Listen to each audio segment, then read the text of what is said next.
ज्ञानेश्वर महाराज हे प्रत्यक्ष परब्रह्म आहेत. प्रत्यक्ष परब्रह्म मूर्ती ज्ञानेश्वर करी तसे आदर संगतीचा असं म्हटल्यानंतर नामदेवराय म्हणाले ठीक आहे देवा जातो. आणि आता ज्ञानोबराय आणि नामदेवराय कुठे निघाले? तीर्थयात्रेला. तीर्थयात्रेला निघताना बघा एखादी आई काय करते, एखादा भुळसाळ लेकरू असलं ना आणि ते जर दुसऱ्या लेकराच्या नादी लागून पंढरपूरला जात असलं तर ती आई त्या लेकराला काय सांगते, ए बाळ्या माझा पिंट्या लई भोळसर आहे, लाजाळू आहे, बाबळगाव सोडून कोणत्या गावाला गेला नाही. आता पंढरपूरला नेलास ना तर जाताना काय कर, लक्ष दे त्याच्यावर. गर्दीमध्ये हरवल, त्याला भूक तहान लागली तर लक्ष दे, भूक तहान लागली तरी ते दिवस दिवस सांगणार नाही एवढा लाजाळू आहे माझा पिंट्या. कोण सांगत असती? आई. तसं जगाचा मालक पंढरीश परमात्मा नामदेवरायाला पाठवताना ज्ञानोबरायाला सूचना करतात, हे माऊली माझा नामा पंढरपूर सोडून कुठे गेलेला नाही. तुम्ही जात असताना तीर्थयात्रेमध्ये माझ्या नामदेवाची विशेष काळजी घ्या. मनाचं सांगणं महाराज पुरावा याला.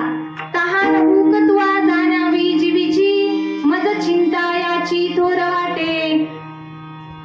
बघा पंढरीश परमात्मा अशी सूचना देतात आणि पंढरीश परमात्मा रडायला लागतात. महाराज नामदेवरायाला थोडा रागच आला. नामदेवराय म्हणाले, हे देवा तुम्हीच पाठवता तुम्हीच रडता, पण बजावून सांगतो देवा तीर्थयात्रेमध्ये ज्ञानेश्वर माऊली कोणाच्याही पाया पडतील पण मी तसं करणार नाही. दिसला देव की पाया पडणार नाही. तर पंढरीश परमात्मा म्हणाले का, ज्या देवाचे कटेवर कर आणि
नामदेवराय म्हणाले देवाला. आणि जगद्गुरु तुकाराम महाराज हे कोण आहेत? हो नामदेवरायाचा अवतार आहे. जगद्गुरु तुका अवतार नाम याचा.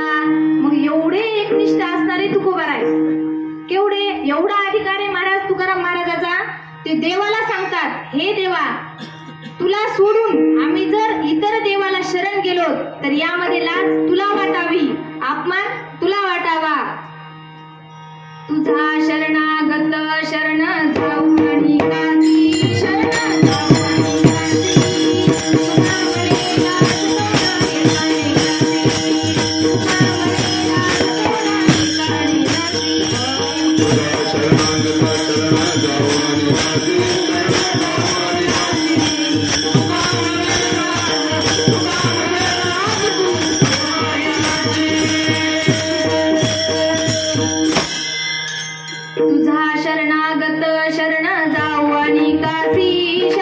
जाऊ आणि काशी.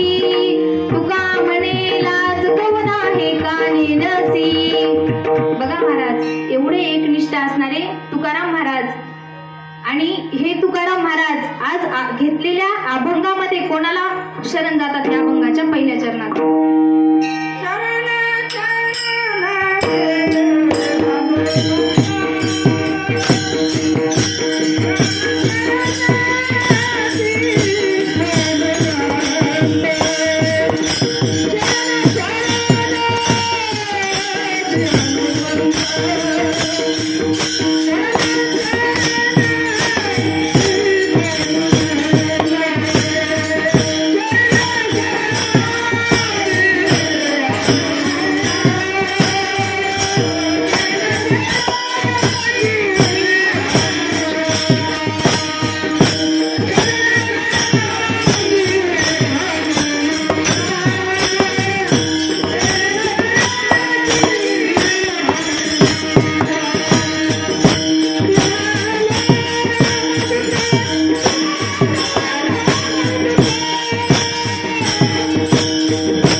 महाराज मृदंग वाजवायलेत, पण ते काय निर्जीव आहे आणि निर्जीव ह्याच्यातून आवाज काढणं, बोल काढणं साधी गोष्ट आहे का महाराज?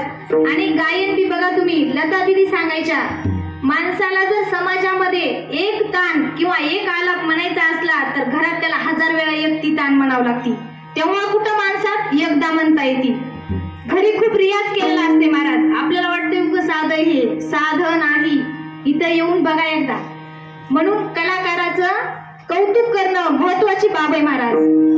तर बघा, शरण शरण जी हनुमंता तुम्हा आलो रामदूता. तर तुकोबराय म्हणतात, मी हनुमंतरायांना पूर्णपणे शरण आहे. कशामुळे शरण आहेत हो तुकोबराय? तर हनुमंतराय हे संत आहेत याची कबुली रामायणामध्ये वैराच्या भावानं दिली. रावणाचा भाऊ कोण? बिभीषण. बिभीषणजी एकदा पहाटेच्या प्रहरी काय करत होते? भजन करत होते. आणि त्यावेळी हनुमंतराया फिरत फिरत आले. बिभीषणजी म्हणाले, हे हनुमंतराय, मी वैराचा भाऊ असून माझ्यावर रामाची कृपा झाली, हा माझा 100% निश्चय झाला. हनुमंतराया म्हणले, काय नवले त्यात? तुम्ही माणसासारखे माणूस राव, आम्ही का चांगले आहेत का? आमचं अपवित्र कुळ आहे, झाडाचा पाला खाऊन पोट भरणारी आम्ही वानर, आमच्यावर रामाची कृपा झाली. तुम्ही तर माणसासारखे माणूस आहे, त्यात काय नवलय? हनुमंतराया म्हणले, एवढंच नाही, आमचं जर नाव सकाळी सकाळी एखाद्यानं घेतलं,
पण आज माझ्यावर रामप्रभूची कृपा झाली, हे 100% मी निश्चयाने सांगतो.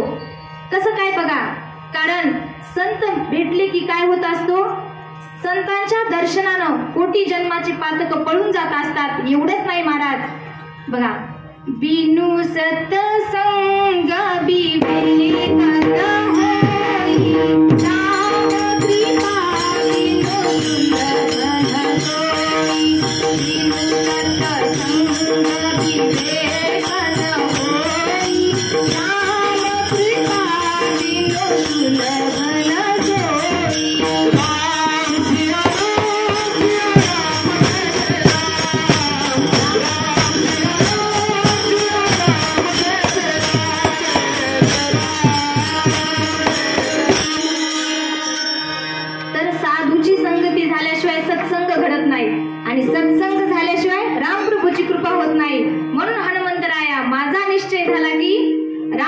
माझ्यावर कृपा झाली.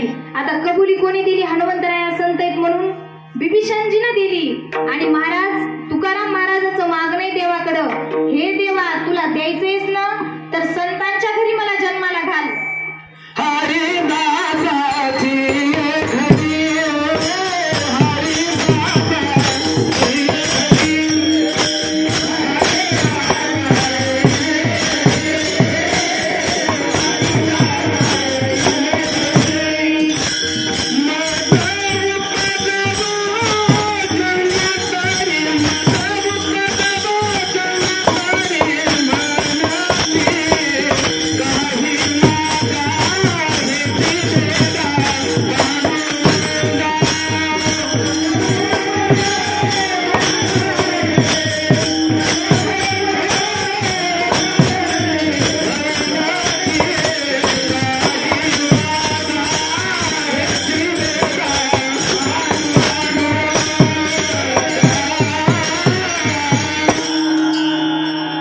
छान, टाळ्या वाजवायच्या.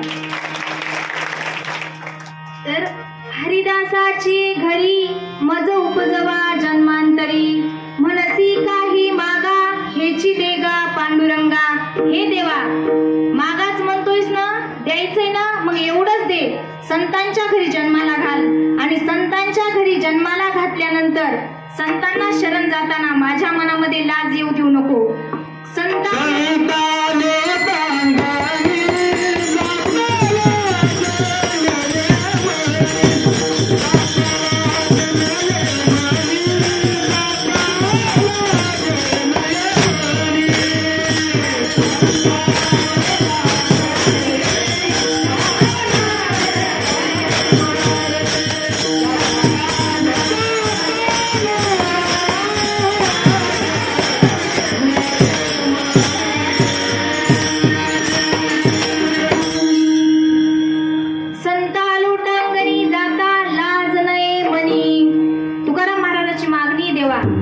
संतांना लोटांगण जाताना शरण जाताना माझ्या मनामध्ये लाज येऊ देऊ नको. बघा देवा महाराज, असंही बघा, माणसाला इतरत्र फिरायला लाज वाटत नाही, पण कीर्तनात बसायला लाज वाटते.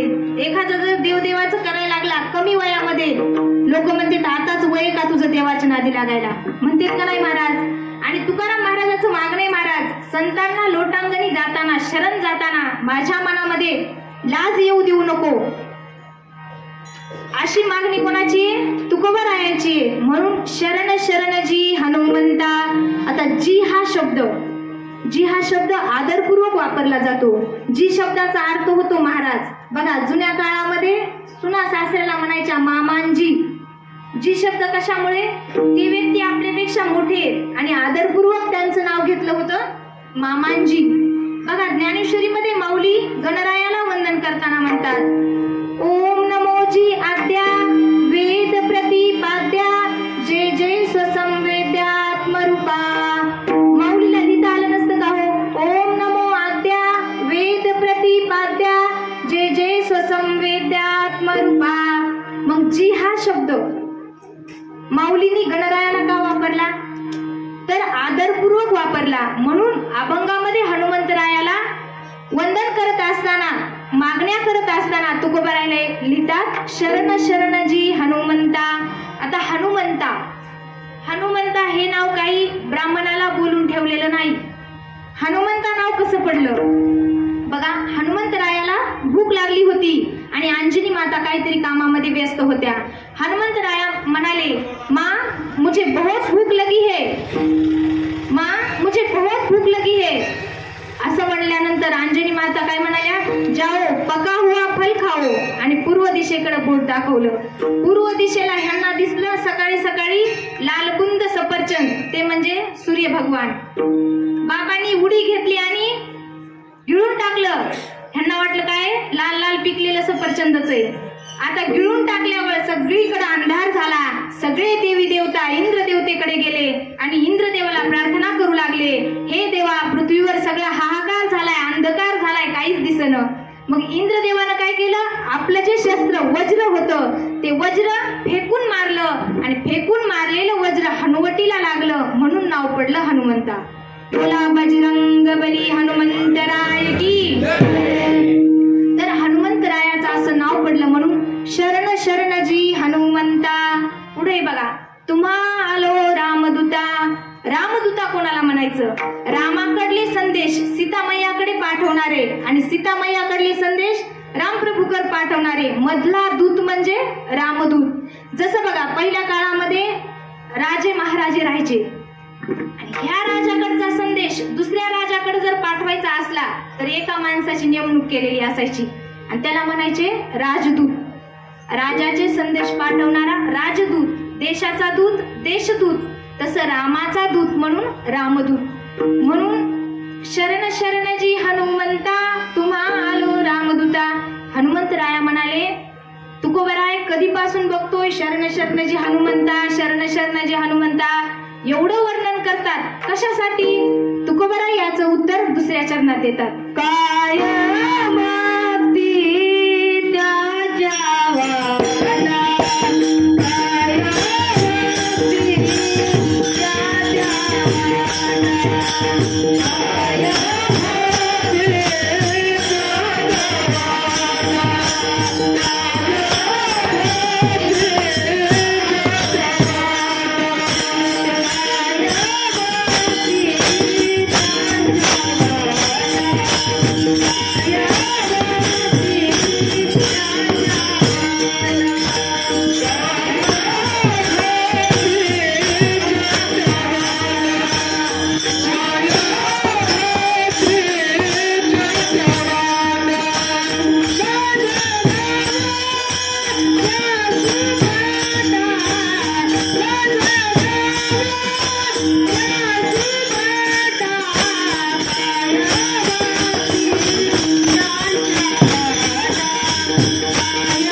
कीर्तनाला उपस्थित आहेत. काही वांगीवरून आलेत, काही इकडे लोणगाववरून आलेत, बरेच पालक आज सावरगावून आलेत. आज लेकरांचं कौतुक पाहायला पालक उपस्थित आहेत. गेल्या वेळेस तुमच्या इथे सेवा झाली होती गणपती उत्सवामध्ये, त्यावेळेस पालक हजर नव्हते, त्यामुळे तुम्हाला म्हटलं होतं लेकराचं भरभरून कौतुक करा. आज पालक उपस्थित आहेत. तर बघा महाराज, काय भक्तीच्या त्या वाटा मज दावाव्या सुबटा. हे हनुमंता, ज्या काही भक्तीच्या वाटा आहेत त्या तुम्ही आम्हाला दाखवाव्या. कोणत्या भक्ती आहेत हो? नवविध प्रकारच्या 9 प्रकारच्या भक्ती आहेत. बघा एका श्लोकामध्ये सांगून टाकते. श्रवणम कीर्तनम विष्णू स्मरणम पादसेवनम अर्चनम वंदनम दास्यम सख्यम आत्मनिवेदनम. श्रवण भक्ती, कीर्तन भक्ती, मोजत चला 9 भक्ती येतात. श्रवण भक्ती, कीर्तन भक्ती, स्मरण भक्ती, पादसेवनम भक्ती, अर्चनम भक्ती, वंदनम भक्ती, दास्यम भक्ती, सख्यम भक्ती आणि 9वी आत्मनिवेदनम. मग महाराज या 9 प्रकारच्या भक्ती आम्हाला कळाल्या, पण ह्याच्यानं कोणाचा उद्धार झाला? श्रवण भक्तीनं परीक्षिती राजाचा उद्धार झाला. श्रीमद भागवत पुराणाचं 7 दिवस कथा ऐकली आणि मोक्षपद प्राप्त झालं. कीर्तन भक्तीने शुकदेवांचा उद्धार झाला. नंतर येते बघा पादसेवन भक्ती, ही लक्ष्मी मातेनं केली.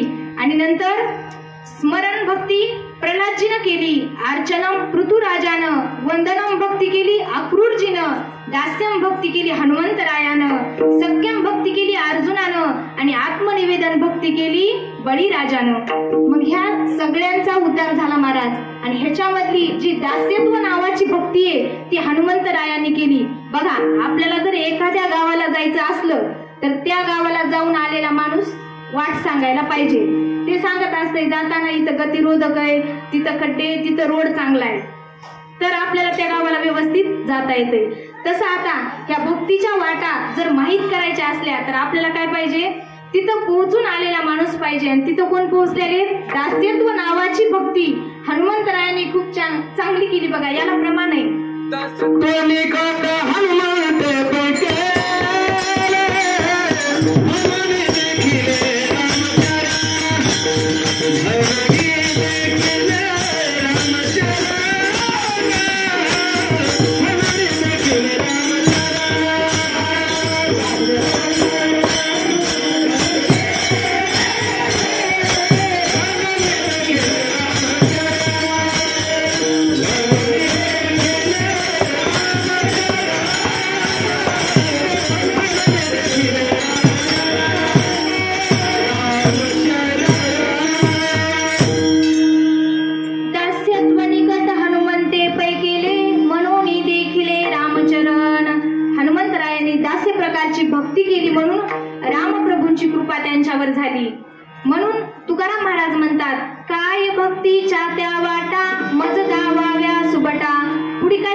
सुभटा म्हणजे काय?